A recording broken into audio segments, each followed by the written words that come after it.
축복합니다. 우리 옆에 있는 분과 뒤에 있는 분과 서로 사랑 인사합니다. 사랑하며 축복합니다. 사랑하며 축복합니다. 네. 자, 우리 또 귀한 손님분들이 많이 오셨네요. 이 말씀의 제목을 같이 한번 읽어볼까요? 시작. 하나님의 백성은 믿음으로 행동한다. 이제 여호수아 갈렙의 이야기를 매주 나누고 있습니다. 그래서 이 여호수아 갈렙 그리고 함께 여리고성을 오늘 들어가는 이야기를 함께 나눌 텐데요. 사실 여리고성은 철옹성 같다라고 성경은 이야기합니다. 굉장히 큰 도성이고 우리나라로 말한다라면 부산이나 서울, 평양, 북한까지 한다면 평양 이 정도의 가장 큰 성읍입니다. 가장 큰 성읍이기 때문에 들어가는 관문도 쉽지 않죠. 많은 적들이 침범할 수 있기 때문에 성을 아주 튼튼하게 칩니다. 여리고성은 그러한 성 중에 하나였습니다. 이 성을 보니 이제 걱정이 되는 거죠. 사람은 늘 그렇습니다. 사실 홍해바다를 건넌 이스라엘 민족들은 굉장히 자신감이 있었을 거예요. 처음에 한 사흘 동안. 왜냐하면 바다가 갈라지는 이적을 경험했기 때문이죠. 하지만 그들은 며칠 안 가서 이 광야에 사막에 뜨거운 모래 그리고 떼약볕 하나님을 원망하기 시작했죠. 우린 늘 그런 삶을 살아갑니다. 하나님께서 생각지 못하게 나의 삶과 나에게 은혜를 많이 주시는데 감사합니다. 하나님 참 살아계시네요. 내가 참 잘 살아볼게요. 라는 믿음으로 우리 살아가지만 때론 나의 연약함과 나의 삶의 많은 것들로 인해서 우리는 넘어지고 쓰러질 때가 너무 많습니다. 여리고성은 또한 그런 곳이에요. 사실 여리고성을 건너기 전에 무엇을 건넜냐면 요단강을 건너게 돼요. 물론 요단강은 그렇게 큰 강은 아닙니다. 하지만 성경은 말합니다. 이 강이 이스라엘 민족들이 건널 시만 해도 범람했다고. 굉장히 범람하면 사람이 건너기가 힘듭니다. 앞에 있는 가경천도 조금만 범람해도 조금만 넘쳐도 아주 위험한 이 냇가가 됩니다. 이렇듯 요단강을 건넌다라는 것은 쉽지가 않죠. 그런데 요단강을 건넜습니다. 하나님의 은혜 가운데 요단강이 또 멈췄죠. 그리고 하나님이 우리와 함께 하셔. 걷다 보니까 나온 곳이 바로 여리고성입니다. 막막하죠. 막막한 이 성을 어떻게 가야 될지 이스라엘은 고민했습니다. 현재 화면에 보시면은요, 이스라엘 그 유적지예요. 여리고성터. 현재 이스라엘 여리고성터의 유적지라고 합니다. 굉장히 크죠. 지금 공중에서 찍은 이 여리고성과 그 유적지예요. 이곳에 여전히 그 성터가 있다라고 하네요. 아주 튼튼한 성벽인데 이중 성벽으로 지었다라고 해요. 여기 보시면 그 당시 때 아마 이렇게 여리고 이스라엘 백성들이 돌고 외쳤을 때 한쪽이 이 공명에 의해서 큰 소리와 공명에 의해서 아마 과학자들은 지진이 일어났을 것이다. 순간 지진이 일어나고 그거로 이제 한 약한 곳이 균열이 깨지고 그래가지고 무너져서 여리고성을 들어갔을 것이다. 라고 이제 이야기들을 해요. 과학자들은. 네. 저는 개인적인 소견에는 무너졌다면 와르르 다 무너졌겠죠. 아무튼 복원한다면 이런 그림이 되겠어요. 이렇게 산 능선에 성벽을 하나 짓고 또 하나의 성벽을 또 지었기 때문에 결코 이곳을 넘어가기는 쉽지 않습니다. 그래서 여리고성의 구조가 이렇게 돼 있다고 해요. 굉장히 어렵죠.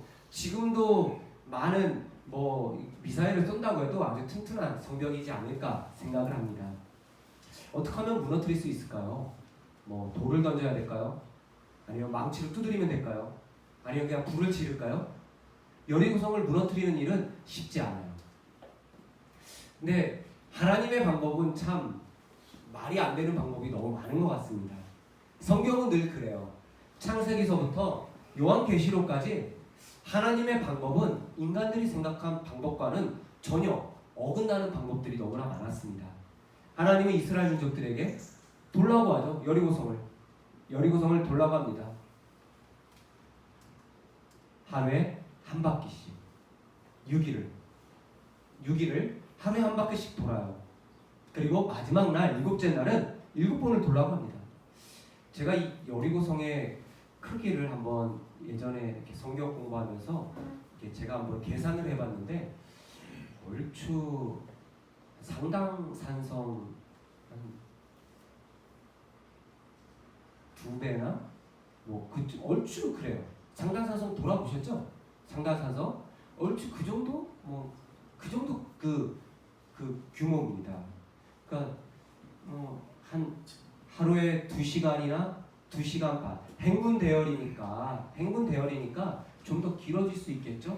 아무튼 뭐 3시간 안에 돌 수 있는 성이라고 표현한다면 마지막 날에는 뭐 온종일 새벽부터 밤 늦게까지 돌았을 수 있을 것 같네요. 하나님은 그러신 것 같아요. 이 말씀대로 이스라엘이 순종하고 마지막에 최선을 다한 후에 이스라엘이 이제 소리를 지릅니다. 소리를 크게 지르니까 성벽이 무너지게 돼요. 그래서 이런 생각을 해봅니다. 믿음이란 이스라엘 민족들이 하나님의 말씀을 듣고 그래 하루에 한 바퀴씩 돌고 7바퀴 돌아라. 누가 무너진다라고 여겼겠습니까? 그런데 생각컨대 여리고성 사람들은 공포는 계속됐을 거라고 생각이 들어요. 우선 계속 도니까 첫날은 이상하겠죠. 계속 뭐야 이것들 하면서 이놈들 봐라. 그러면서 뭐 계속 빙빙 도니까 하루에 한 바퀴씩 이게 뭐지? 하다가 마지막 날은 왠지 수상해. 매일 한 바퀴씩 돌다가 마지막 날에 7바퀴를 돌게 됩니다. 이놈들 가지도 않고 또 도네. 계속 무언가 그들 안에 두려움이 쌓였겠죠. 믿음이란 그렇습니다. 보이지 않지만 하나님께서 하나님의 방법대로 우리를 이끌어 가실 것을 믿고 걸어가는 겁니다. 답이 안 나오죠. 매일 한 바퀴씩 돌 때 뭐가 되겠습니까? 그런데 되죠. 놀라운 일들이 성경에서도 일어났고 오늘 우리에게도 일어난다라는 거예요. 믿음은 바로 그렇습니다. 하나님의 방법으로 우선으로 하여 나아가는 게 굉장히 중요하죠. 그래서 말씀을 준비하면서 저는 이런 생각을 해봤어요. 믿음이란 이게 여리고성은 결코 무너지지 않을 것 같은 철옹성이었습니다. 이러한 성을 볼 때 그 성을 바라보며 이런 생각을 하는 거죠. 무너질 것을. 하나님께서 이 성을 내게 주신다고 했는데 이 성의 그대로인 모습을 상상하는 것이 아니라 무너져 내릴 것을 보는 겁니다. 무너져 내리는 성의 모습. 그래서 히브리서는 이렇게 이야기합니다. 믿음은 바라는 것들의 실상이 된다고 합니다. 지금은 보이지 않아요. 막연한 거예요. 아무것도 보이지 않지만 하나님께서 기대하고 소망하는 그 선조들에게 믿음을 주셨다라는 거예요. 물론 성경을 보면은 그 은혜와 그 약속의 땅을 다 누리지 못했습니다. 아브라함도 누리지 못했습니다. 이삭도 누리지 못했습니다. 야곱도 누리지는 못했습니다. 요셉도 애굽에서 죽게 되죠. 요셉도 누리지 못했습니다. 하지만 그 약속의 땅을 향해서 모세를 통해서 또 여호수아를 통해서 드디어 이스라엘 민족들은 약속의 땅으로 들어가게 됐다라는 겁니다. 성경은 말합니다. 그들이 그렇게 살아갈 수 있었다라는 것은 바로 하늘의 은혜를 기억했다라는 거예요. 하늘의 방법, 하늘의 땅, 하늘의 방법들이 있었다라는 겁니다. 생각지 못한 놀라운 일들이 우리에게 일어날 줄로 저는 생각을 해요. 저와 여러분의 삶과 인생 속에서 과연 하나님의 백성은 어떠한 행동을 하며 살아가야 될지 성경은 우리에게 여전히 말하고 있어요. 무엇으로? 믿음으로. 그래서 예수님은 항상 복음서에서 이러한 말씀을 하십니다. 어떠한 일이 있어도 여러분들이 성경을 유심히 읽으시면은 그러한 반복되는 패턴이 있어요. 무엇이냐면 항상 예수님이 하시는 말씀은 첫 마디는 믿음이 없는 자들아 라고 이야기합니다. 물론 이 말씀을 기록한 이 예수님의 제자 공동체 그룹에서 그 말씀을 또 성령의 영감을 받아 기록하겠지만 그 그들의 마음 가운데서도 초대교회 성도들의 공동체 안에서도 무엇이 강요가 되었냐면 중요했냐면 믿음이라는 거예요. 예수를 믿는다라는 것은 무엇일까요? 우리가 교회에 나온다라는 것은 무엇일까요? 사실 저는 여러분들에게 여러분들의 눈에 보이게 하나님을 보여드릴 수 없습니다. 지금 어떻게 하나님 눈앞에 보이게 해주세요? 아직 저도 눈앞에 하나님을 보지 못했습니다. 하지만 눈앞에 보이지 않는 하나님이시지만 여전히 보이지 않지만 나의 마음 가운데 나의 하루하루의 삶 가운데 무언가 보이지 않는 힘, 보이지 않는 손으로 우리를 이끌어 주신다라는 거예요. 신앙은 거기서부터 시작이 됩니다. 많은 이들은 이야기합니다. 공산주의자들은 이렇게 표현을 해요. 마르크스나 이런 사람들은 종교는 아편과 같대요. 그래서 막 중독되게 하고 막 마음을 연약하게 만든다라고 하고 공산주의자들은 그래요. 북한도 그럴 거예요. 분명 그 영향, 그 사상적 영향이 중국과 또 북한까지 이어지기 때문에 북한에서도 여전히 아편으로 치부할 거예요. 김정은이나 지금도. 그래서 어떻게 해요? 여전히 북한의 지하교회는 어려움 가운데 있죠. 왜? 눈에 보이는 이 김일성 가문을 섬겨야 되기 때문이에요. 그렇지 않고 보이지 않는 이 아편과 같은 것을 믿으면 안 된다라고 공산주의자들은 이야기해요. 또한 때론 다른 이들은 사회 심리학자들도 그렇게 여전히 이야기하는 것은 무엇이라고 이야기하냐면 그냥 보이지 않지만 그냥 삶의 그런 긍정적인 것을 주는 요소가 있을 뿐이다라고 이야기하죠. 하지만 진짜 그리스도를 따르는 이 신학자들이나 우리 모두에게 보이지 않는 하나님은 어떤 존재일까 우리가 생각을 해봐야 합니다. 그래서 이 종교적 경험, 예수를 만난다라는 것, 보이지 않지만 하나님을 경험한다라는 것은 아주 놀라운 은혜라는 거예요. 여리고성은 무너지지 않는 성이었습니다. 무너지지 않는 성이에요. 이 성을 본다라고 그게 무너지겠습니까? 말도 안 되는 일입니다. 어이가 없는 일입니다. 여리고성 군사들도 봤을 때 웃었겠죠. 조롱했겠죠. 하지만 그 조롱과 멸시 속에서 이스라엘 민족들은 아무런 아랑곳하지 않고 돌았다라는 거예요. 물론 성경에 나와 있지 않지만 그 행군 대열 사이사이에서 불만의 소리도 없지 않아 있었겠죠. 성경에 나와 있지 않지만.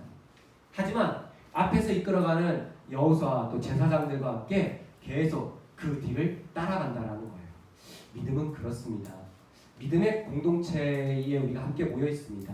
온전한 공동체라는 이 믿음의 공동체가 무엇을 바라봐야 될지, 어떻게 살아가야 될지 우리에게 마침표를 던질 수 있는 것은 바로 하나님의 백성이 믿음으로 행동할 수 있다라는 거예요. 믿음으로 행동할 수 있는 저와 여러분의 인생 속에서 하나님께서 놀라운 일들로 함께 하실 줄로 믿습니다. 앞으로 많은 어려움들이 있겠죠. 보이지 않는 일들도 우리 안에 있을 겁니다. 하지만 여러분 너무 걱정하지 마십시오. 믿음으로 한번 행동해 보세요.